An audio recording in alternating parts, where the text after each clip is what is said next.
It's a huge, huge problem. From all the articles and data I've seen in the US, it's estimated that only 15% of people actually donate and recycle their clothes. So like 85% of people in the US are just throwing them away. And that's pretty bad. And then the estimates on that are, like 80 pounds of clothes per person being thrown away per year. That shifted what I was doing from just working on a men's fashion application to working on a solution for men's ethical and sustainable fashion.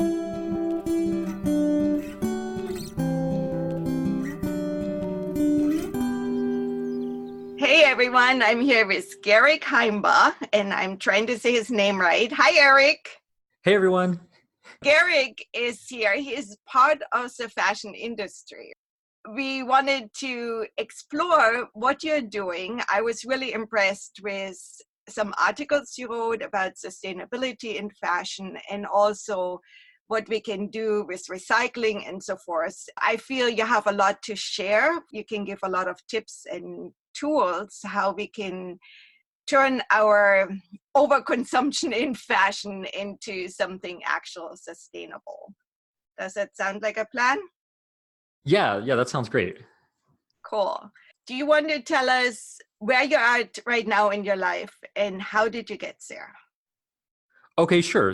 So I have a startup called Eco-Stylist, and it's a stylishly curated collection of eco-conscious menswear. So it's men's clothing on our website. All the brands have been vetted for ethical and sustainable practices. And then kind of to take a step, we'll go more to that later, but to take a step backwards, how did I get here? So about 3-4 years ago, I studied conflict analysis and resolution in college, which is basically peace studies. And I had trouble with just a bachelor's degree in that field, getting into that field, but I really wanted to make a positive impact. What I ended up getting a job doing was doing multifamily real estate. So I was basically working for a private company doing businessy stuff for a couple of years. And what kind of happened is I sort of had this quarter life crisis when I turned 25, where I just wasn't happy with a lot of things going on in my life, including work. And it wasn't really the path that I wanted. So I started making kind of drastic decisions to try to face my fear and make a lot of changes. So the first one was I just moved. So I left the DC area and I just moved to Pittsburgh, a place where I knew nobody, and got a new job and was just kind of trying to start over, trying to make changes to make things better and find more purpose in my life. And I lived in Pittsburgh for not even a year when already I was ready to make my next change. I was working for a software company. I was enjoying the work because it was problem solving work and I love problem solving.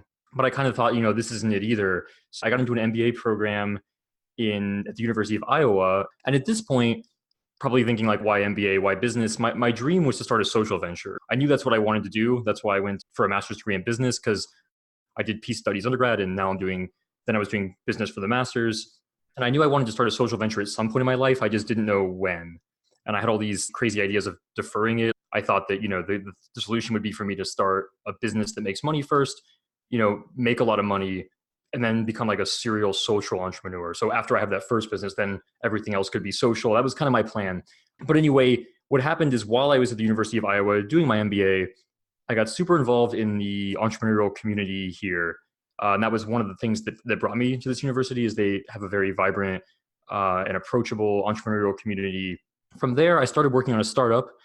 It was in the men's fashion space. What was happening there is, and it's kind of a funny story because, 3 or 4 years ago, I didn't know anything about fashion. I dressed pretty poorly, pretty much just, I think when I made the transformation, when I started paying attention to how I dressed, I realized looking backwards that I just wanted to blend in.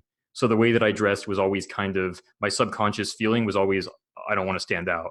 Once I realized that, I wanted to change it. How did you dress to blend in? You were doing peace studies, so I'm just assuming was it a little bit a hippie dress, like jeans and t-shirt, or?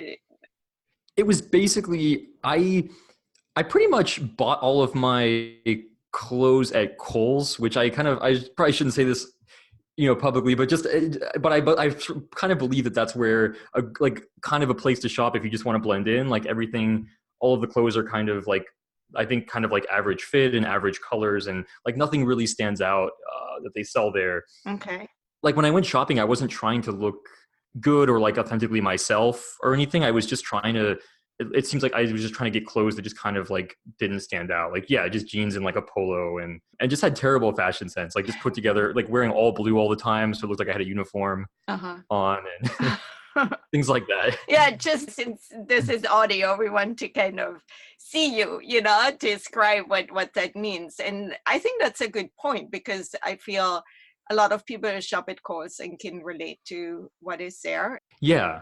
So I kind of, once I started taking interest in fashion, I kind of had I had like a personal love for it. Like I really enjoyed style and trying different things, and it was fun for me. But the way that I got into doing a startup in fashion was that I did a startup weekend. It's like one of these events where you try to build a startup in a single weekend, and then you end up pitching it at the end. So I did this event and I won the event. And what I was pitching there was a service that it was like a mobile phone service where you text in like an item of clothing you're looking for, and nearby stores would be able to text you back with pictures of the item and tell you if they have it or not. We don't need to go into that, but that was kind of the first iteration of where I'm at now. And I got into it because I was doing a lot of customer discovery in this process. So I've interviewed lots of customers. And what I realized was that from them, what I heard a lot was like that men don't like shopping. So one thing I was trying to solve was how do I make that easier for them? And also people have trouble finding specific items. So I was trying to solve all these problems. I'll try to jump into where the sustainability piece comes in here. So I was working on this on the side during my MBA program. I did my internship in Boston. In between year 1 and 2, we have to do an internship. So I go to Boston. I go to this sort of farmer's market-like market that they have. It's actually an arts market. So Boston has this arts market in the summer. And on the weekends, it's all these like little arts and crafts kind of places that have these booths that sell things. There was a guy selling shoes there. And I met him, and his name was Peter Sacco, and his company is Adelante Shoe Company. I first came up to him and I just thought, like, these are nice looking shoes. We got to talking, and he told me that he was doing his master's degree in international relations at Tufts. And so we immediately had this connection because I connected with him because I had done peace studies before, and we had a lot to talk about. So he started this shoe company where all of his workers were in Guatemala, and all of these craftsmen, he pays them a living wage. Some studies have been done, and they show it's difficult to determine if fair trade actually has a positive effect on certain markets of certain people, and is according to some research. And so what he does with his startup is he measures a living wage in Guatemala, and then he pays all of his workers according to that. And this number is above whatever fair trade or any other metric would dictate. And so that really inspired me. That sounds really interesting. And I looked at the shoes online, and they're beautiful. I have really hard to fit feet, and they're actually custom made. That's like a real advantage. But you said that fair trade is not always to the advantage of the community. Can you explain a little bit more about that? Yeah, and I'm not trying to knock fair trade, obviously. Yeah, I mean, in a lot of cases, it can be the best we have in terms of certification, and it can be positive. There's just been some research papers that have been done where they were trying to measure if it's actually having a positive effect on the community or not. And the results of those studies were inconclusive. That just is a little concerning, or suggests the bar maybe isn't high enough because if it's working the way that it's supposed to, then the results of those studies should inconclusively be that it's positive.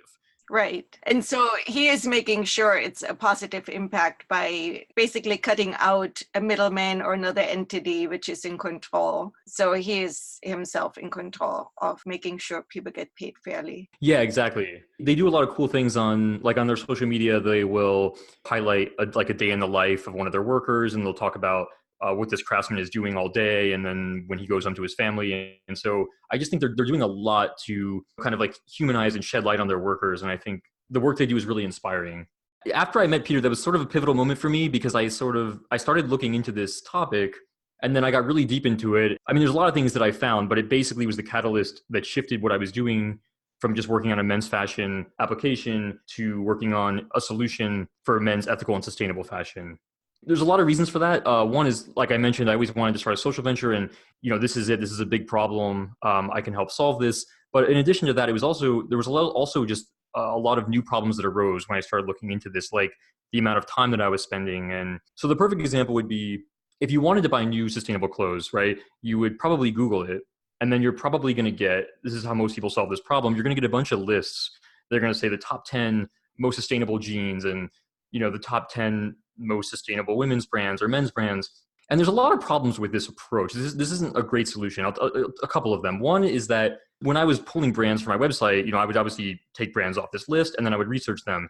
And in a lot of cases, I was finding that these brands aren't as ethical or as sustainable as I would like them to be, or as you might like them to be as a customer. So one thing is just that, like, who's writing these articles, and are they always vetting all these brands enough? So that's one thing, is credibility of whether these brands are really as sustainable as they say they are. And then the second problem is that, especially for guys in this case, because I mentioned my customer discovery showed guys don't like shopping, is that like a top 10 list gets you to open like 10 tabs in your browser, and then you still have to do a bunch of shopping and try to find things you like. So there's kind of the double problem of you're spending a lot of time shopping and you don't know if the brands are really sustainable. And so I thought, like, I can do better. I can help solve this problem for people and make shopping easier, and research all the brands. And that way we can sustainable shopping a lot easier for men, and therefore engage more of them, in that practice.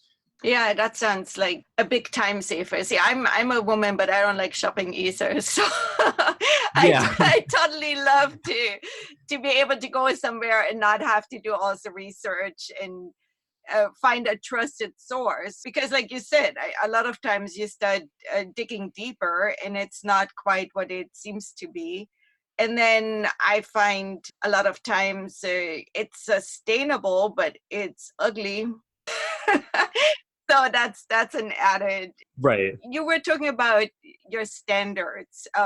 Would you go a little bit deeper into what were you looking at when you vetted the companies? What were you looking for, and how did you decide who gets accepted as a companies you're standing behind and saying, I can recommend those companies wholeheartedly? So we do a lot of research on all of the companies, but kind of the basic explanation of what we're doing is, so we have 3 badges right now on the website. And so the 3 main criteria that we look for is whether the brand is eco-friendly, whether they are fair for people, and whether they're vegan. Part of the logic behind these 3 categories is, first of all, we believe these are the 3 most important criteria, but also it's relatively simple, because you could break down eco-friendly obviously into a lot of different topics, like is the brand upcycling? Are they using organic cotton? All these things go into that. So these are the 3 criteria that we look at to keep it pretty simple. But within these, we're looking at a lot of things. With sustainable, if a brand says it's sustainable, we look at, okay, what materials are they using? Because a lot of times, there's a lot of greenwashing out there, obviously. So a lot of times what happens is brands will say, oh, we care about the planet, or we're reducing our carbon emissions by 2040 or something. Like they have these really far away goals. And for me, that's a little upsetting because, some companies realistically won't be around in 20 years. Yeah, so I want to see a little more ambition, from these companies in terms of like making real change. Right. Yeah, so we look for like tangible evidence that they're doing these things. Like, are they using organic cotton? Are they using other sustainable fabrics like Tencel? Yeah, are they upcycling? Are they using like recycled polyester? Are they using recycled plastic bottles in their materials? Are they using renewable energy? So we look at a variety of factors, and for the eco-friendly badge, for fair for people, kind of some of the things we touched on already, but we're looking for companies that are fair trade certified, and especially above that. So also, like, are they paying a living wage? Are they paying above fair trade? Things like this. In the fair for people metric, there's also a lot of companies are also doing other really progressive things, like publishing that they give their workers benefits and things like that. And then in the vegan category, that's at a brand level, it's pretty straightforward, because at a brand level, is the whole brand vegan? So are all of their products vegan? But we're also going to be breaking that down at a product by product level, because sometimes that's important. Like brands like Veja, for example, who a grouping of their shoes are vegan, but not all of them. And we know that vegan customers would still want to know, which vegan shoes they could buy. So that's kind of the core of our criteria. Right. So not all your products are vegan. You put that badge on for people who are looking for that. Exactly. Yeah. Yeah. So I interrupted you on your journey. So you met him and you decided that you wanted to build some social conscious business, utilizing fashion and utilizing people which are doing social conscious business or production. So what came next? Yeah, so I said it like it happened instantly, but obviously it never quite does. So we met, and then after I met him, I just really got me thinking. And within that summer, I already pivoted. I thought about it, and I realized this is definitely the space that I want to move into. This is the chance for me to start a social venture now. Because I mentioned before, it was a long-term dream of mine. It has been for, I don't know how long even, but I just thought that realistically I would have to defer that dream to a point where I could work on it. And it was just an opportunity to work on it immediately.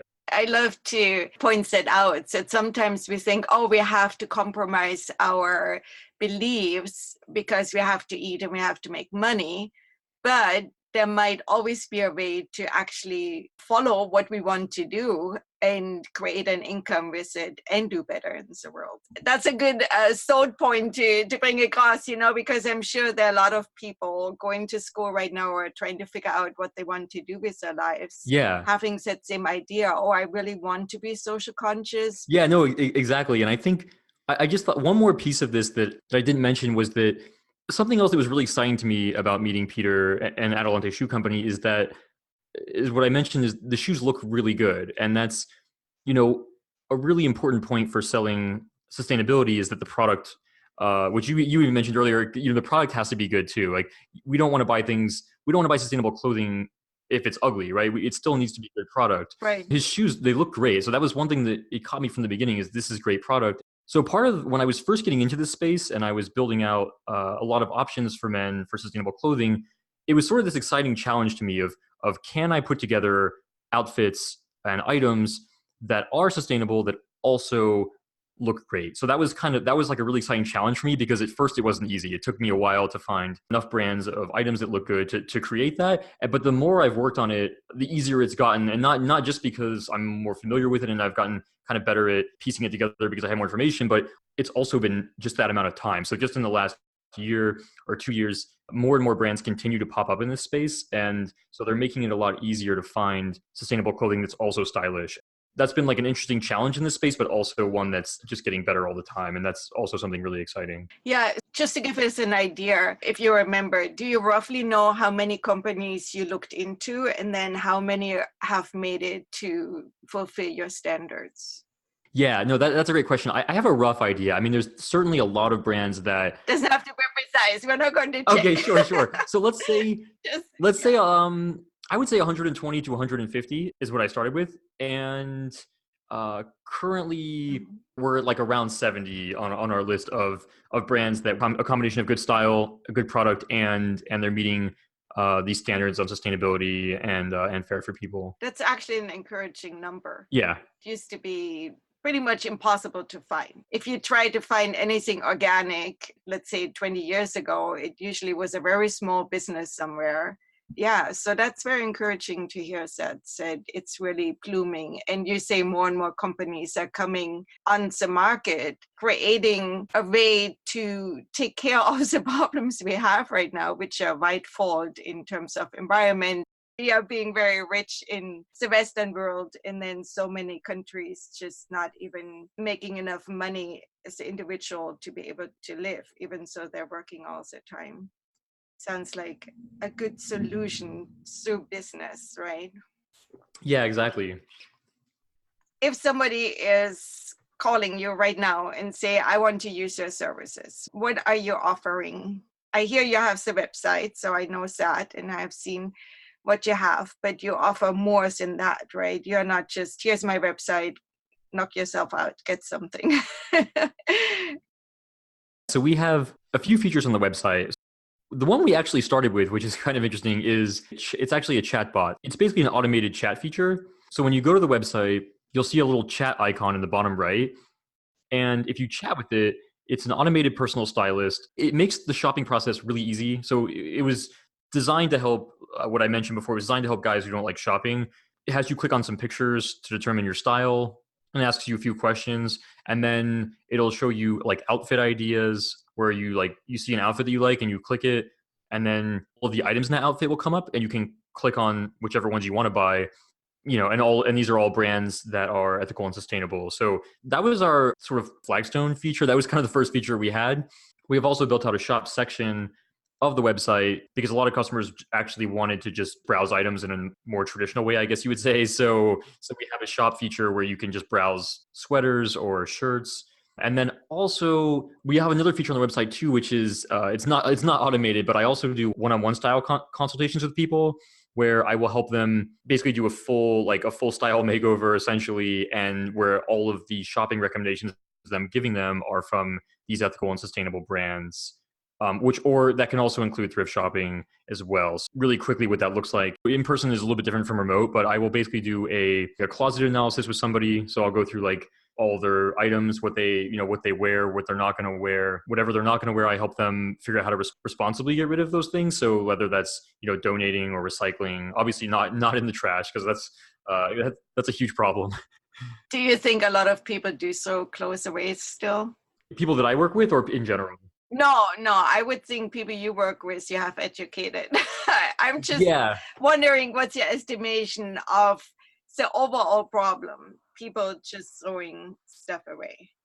Oh, yeah, great question. Yeah, it's a huge problem. So from all the articles and data I've seen in the US, it's estimated that only 15% of people actually donate and recycle their clothes. So like 85% of people in the US are just throwing them away. Wow. And that's pretty bad. And then the estimates on that are, like 80 pounds of clothes per person being thrown away per year.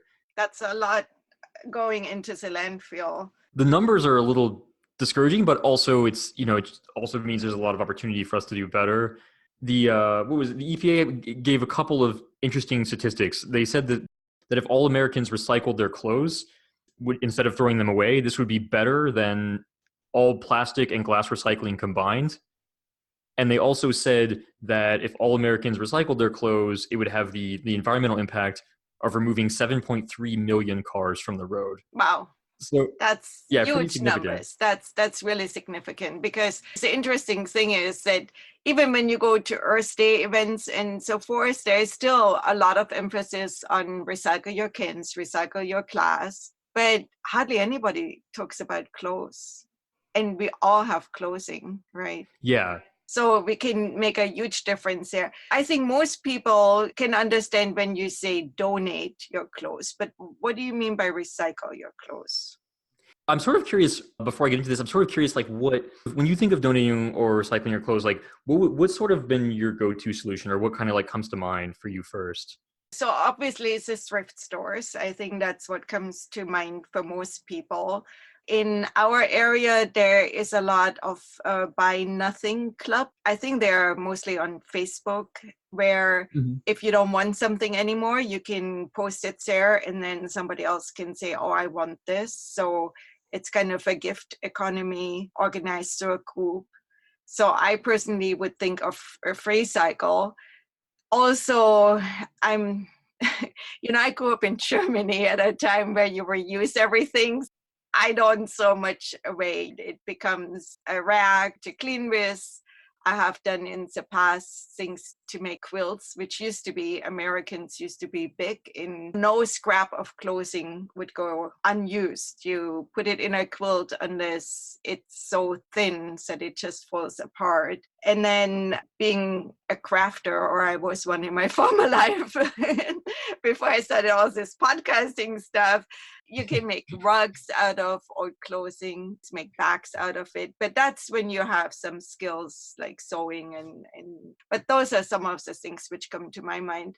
You wrote this really interesting article, and I'm going to link to that in the show notes. And you were saying that when you donate to a thrift store, that might not always be the best idea.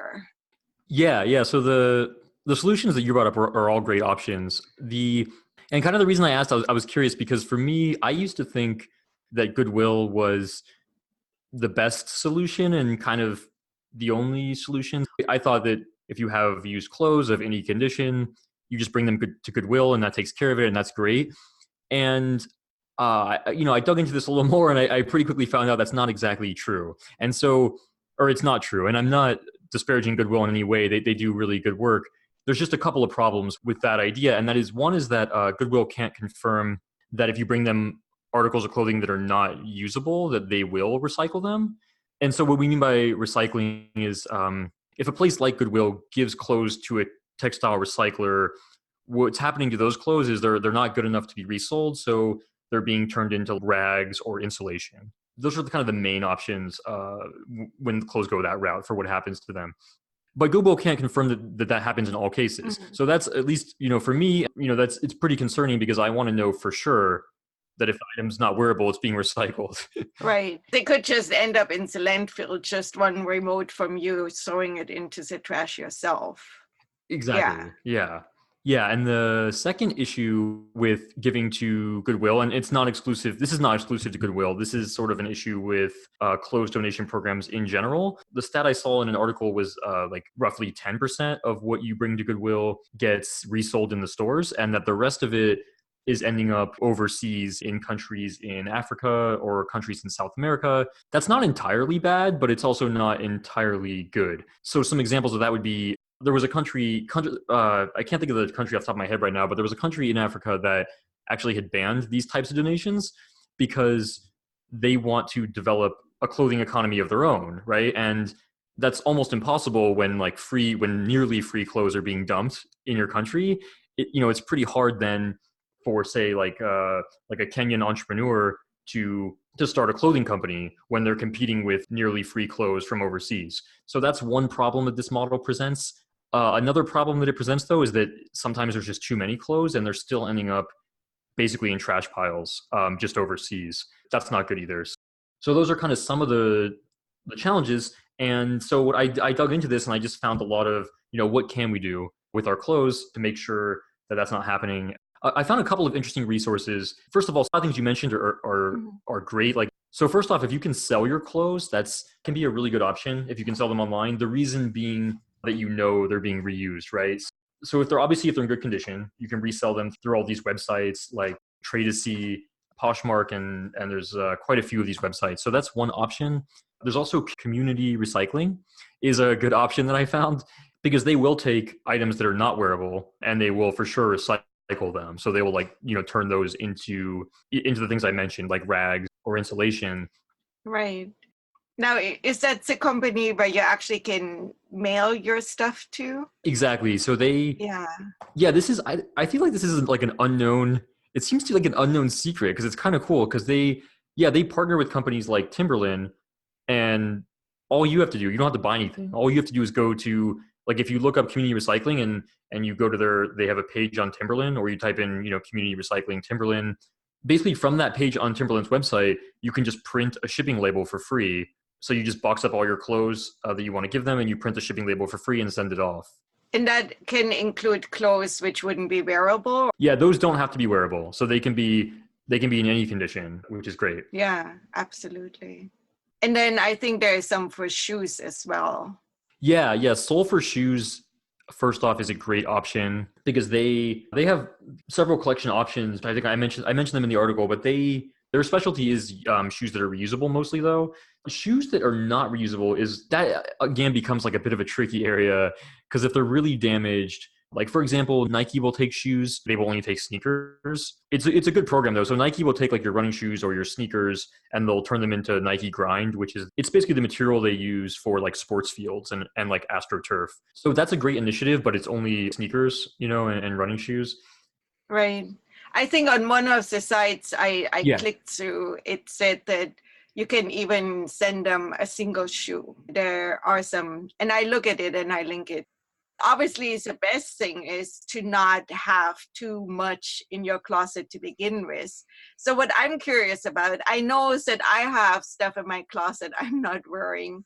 Is that true for men too? Yeah. I know women are notorious for having clothes in their closet, which they might never wear.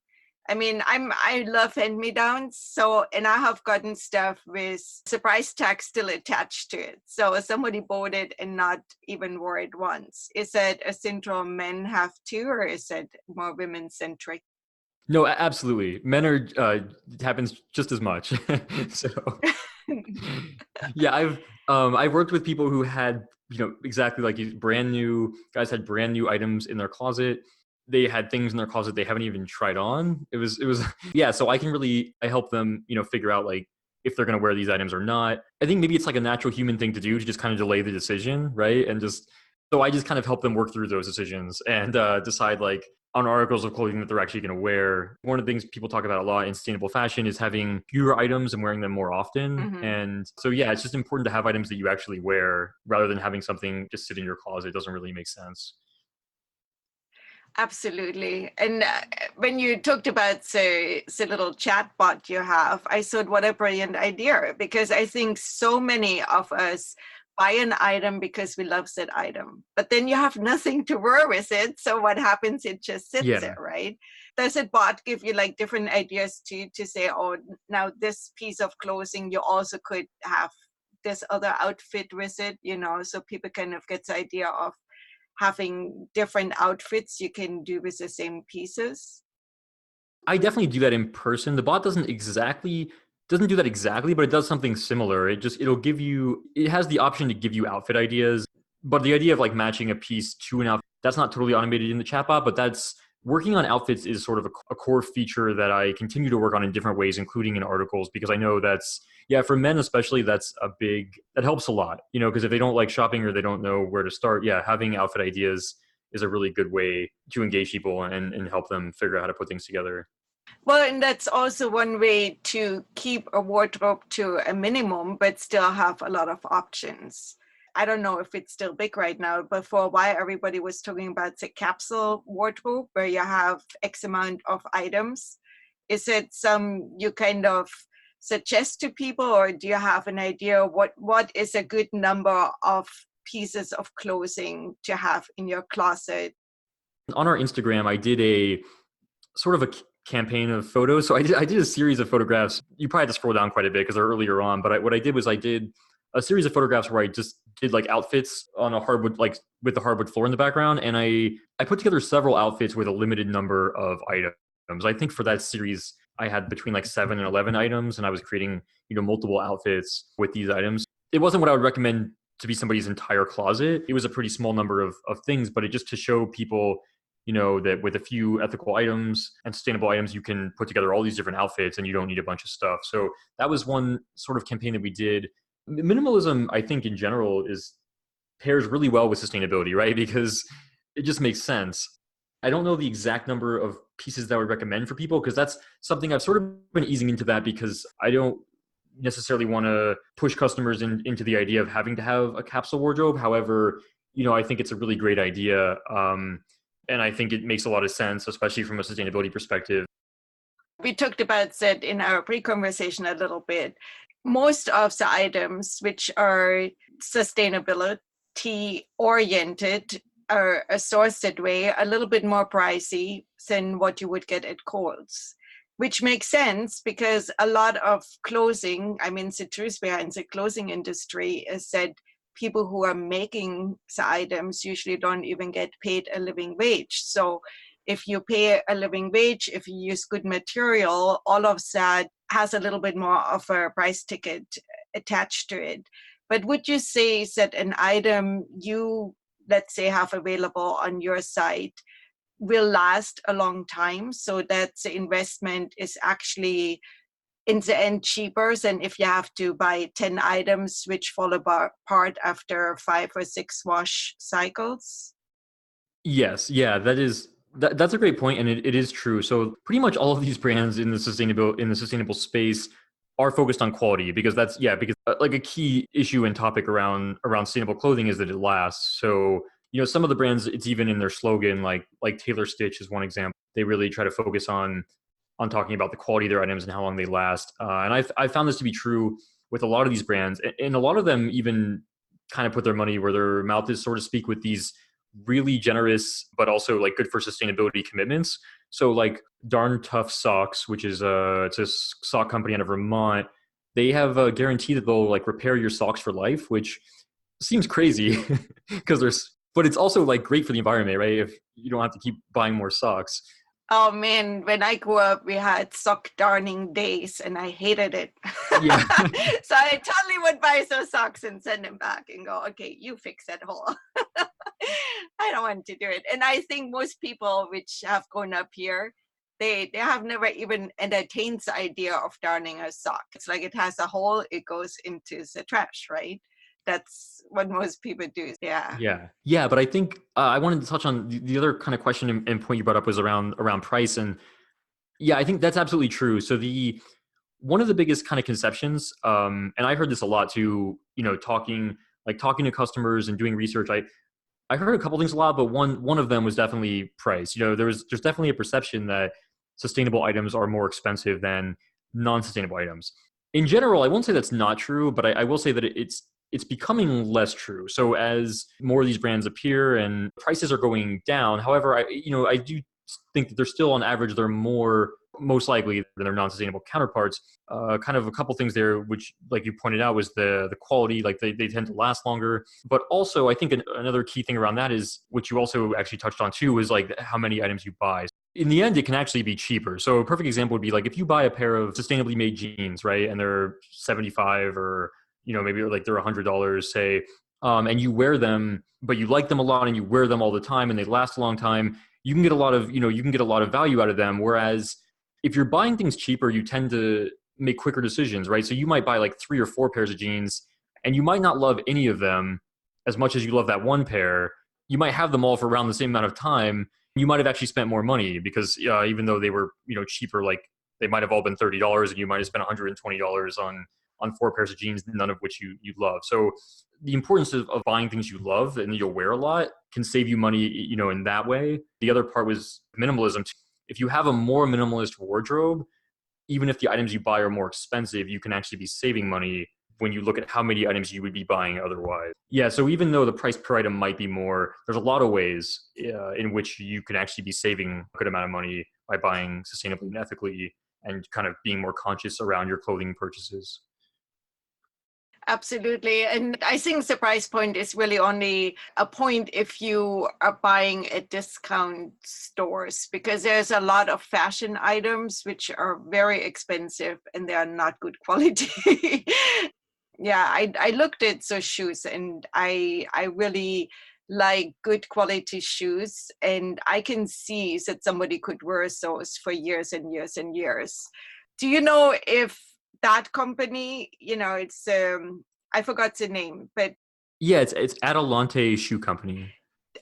do they also repair soles or shoes if something happens that you need to have a repair done? I don't believe that they do the repairs. I could be mistaken about that, but their shoes are really high quality. They do last a really long time. Because I do have a pair of those, and they are built to be resolable as well. So I don't. It would take a while. But if after a couple of years the soles are wearing out, you can certainly take them to a shoe repair place and have that fixed, because and they'll last you several more years. So that they're designed with that in mind. Again, it looks like they're starting out with really good material, which really makes a big difference in the long run. Did we touch on everything you wanted to tell us today, or is there something else you would like to talk about? People might be curious to hear about some resources about ethical fashion. Yeah, please. Okay, yeah. So there's a lot of good resources out there for finding sustainable and ethical fashion. I won't go too much into how I research brands because that's probably a little boring, all that information. But there's some great resources out there. So the B Corporation directory is always a good place, not just for clothes. Yeah. So a lot of the brands that I will connect you to are B corporations. So that's always a great resource to start with. It's easy to find companies on there, and the B Corporation certification is pretty stringent, pretty strict. So it's a good check for social good companies. And if anybody doesn't know what B corporations are, they're like benefit corporations is what it stands for, and they're basically companies whose mission is to do social good. Some other good resources out there is if people are interested to learn more about sustainable and ethical fashion, there's a couple of podcasts that are really really good and really focused on this topic specifically, right? Just fashion. And that's Conscious Chatter is one, and Wardrobe Crisis is the other one. They do really good interviews with a lot of brands. So they'll interview a lot of the sustainable and ethical brands. They'll also interview sometimes like former garment workers, which is really great. I mean, that's another, if you're interested at all in learning about kind of some of the problems with the fashion industry, I think one of the most powerful sources of information or stories that I think people need to hear is just stories from garment workers. And like Conscious Chatter had one, they had interviewed a former garment worker. There's a documentary called The True Cost, and they have some garment worker interviews, in there where the garment workers are talking about their everyday life and how they're in Bangladesh and they're making $2 a day and they can't afford, with their job working, well over 40 hours a week, they still can't afford to support like their young child and things like this. So I think, hearing those stories, I think, is really important. Fashion Revolution also has a series on garment, like they called it the Garment Worker Diaries. And so that's in written form. You can find it on the web. And same there. You can understand, because I think, one of the biggest issues with the fashion industry is that everything is so far away, right? Everything is so far away from us. So yeah, and so we're so disconnected. And so when you hear these stories, I think it reconnects you to, how your clothes are being made, and then the importance of buying clothes that aren't made that way. And one other thing I think that we didn't touch on, which is probably like second nature for your listeners here, but it's just thrift shopping is another great way to be sustainable. Right. Especially if money is an issue. Being that I'm in a university town and I was in grad school here, I talked to plenty of college students who want to buy, like they love it, the idea, they love the values, and they want to buy sustainably, but it's a little hard for them to afford some of these items with like a college student budget, right? So thrift shopping is a great way that people can engage in being more sustainable with their clothing practices without, and actually spend like the least money, I imagine, when you're talking about buying clothes. Absolutely. Yeah.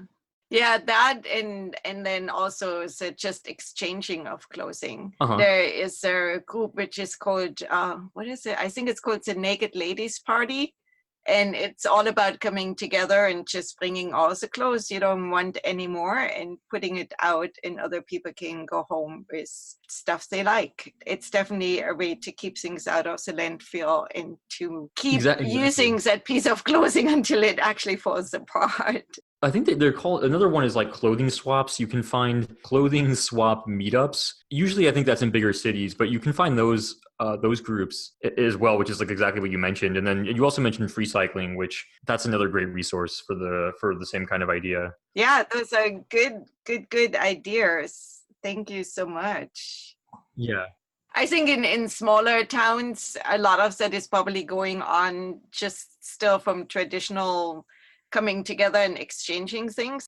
But I think churches sometimes do bazaars and stuff like that. I think if we remove the stigma of, oh, this is not new clothes, and attach a new label and say, hey, you're acting environmentally responsible and sustainable if you're wearing used clothing, it becomes a better thing to do, because some people are very much, oh, I don't want anything used because then I look poor, or whatever their mental barrier is to that.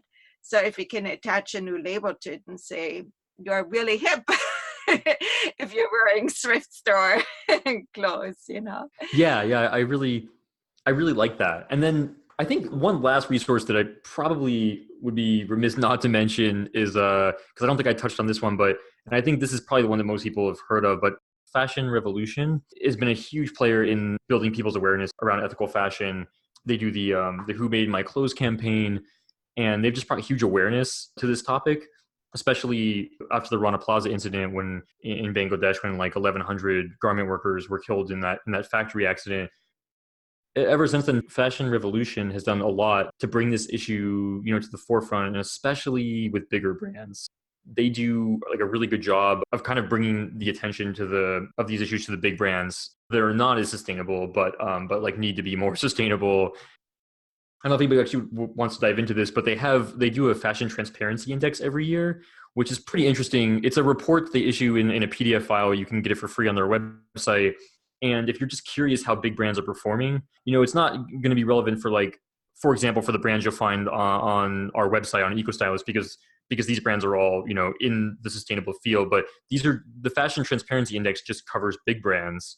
It's just kind of, I think, enlightening to see where some of these brands rank on transparency. So this is like a scale from 0 to 100, and they rank brands on how transparent are they about their supply chains. That's important because, we need to be able to determine where the factories are, who's working in the factories. if we're going to know anything about the garment workers, we need, more information. So they rank brands from 0 to 100. And I think it might be different this year, but in all prior years, like no brand is ranked above 50. So Wow.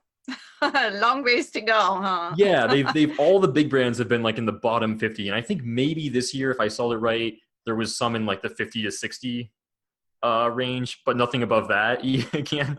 And Yeah. Well, in defense of big companies, they have shareholders a lot of times they're accountable to, who want to see X amount of profit coming in. So I really feel, and that's part of why I have the podcast, that we as individuals can do a lot, like choosing to buy the sustainable brands, but also choosing to tell the big companies, especially if you're a shareholder in any of them, to say it's okay to make less money if we act more responsible for the environment, for the people, for all of that. that's a great point. And Fashion Revolution is great at helping people do that, at helping people figure out ideas for how to reach out to their companies and how to get that message across. Excellent. Wow, you gave us so much good information. Thank you so much. That's fantastic. It's putting a lot of tools in the hands of everyone too. And I mean, we all need clothes. Even here in Southern California, we need clothes. It's we can't get away from.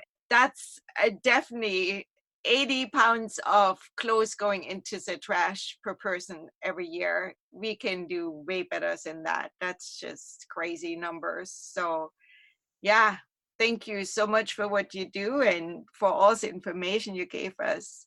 Yeah, no, thank you so much for having me on the podcast. I really love your podcast, and it's just been an honor to be able to talk to you. Cool. Thank you so much. Thanks.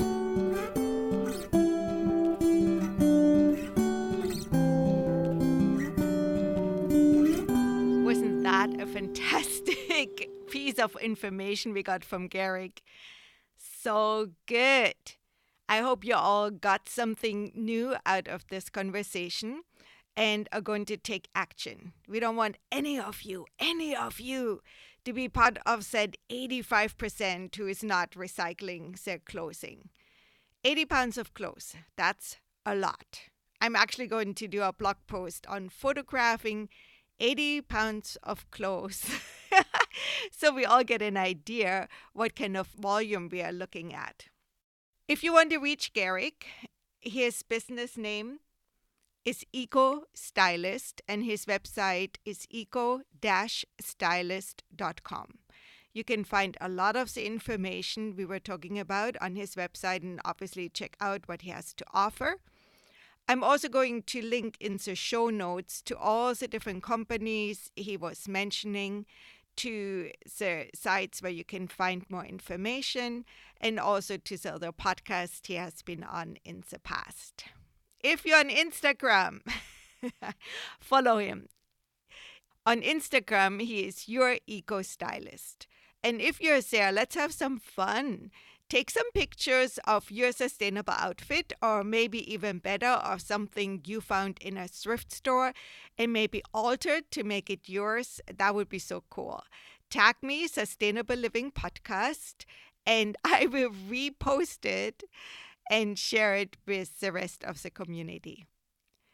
Tag me, Sustainable Living Podcast, and I will repost and share it with the wider community. If you're on Steam, make a post or drop a picture into a comment. On Steam, it's the only place really where we are not Sustainable Living Podcast, but just Sustainable Living without a G. So that's Steam, and most people come to it, so steamit.com. But if you have any questions, you can ask me either via other social media. We are everywhere, Facebook, Twitter, blah, blah, blah, everywhere. But you also can email sustainablelivingpodcast@gmail.com, and I'm happy to help you. You probably know from the last episode that I was telling you that our publishing is not also regular right now. I will promise one episode a month. There might be a lot more than that, but life circumstances are as such that I cannot commit for sure for more, so I rather underpromise and over-deliver. We shall see. The good news is there are almost 160 episodes out there, and a lot of them are evergreen. So go ahead and listen back to some of the interviews and conversations we have had with some amazing thought leaders in the field. If you can't find them on your podcatcher, like Apple Podcasts, Stitcher, Overcast, wherever you're listening, Spotify, we have a website, sustainablelivingpodcast.com. Surprise, surprise, right? And all the episodes and show notes can be found there. Thank you so very much for listening. Absolutely am grateful to all of you for tuning in and making a difference in the world. And as I said before, if you are a change maker, even if it is just on your blog, and that's not a just because that's huge. You know, we all can make little ripples in the pond, and you would like your voice to be heard, email me or contact me so any of the other venues. I love to hear from you. Take good care. Bye for now.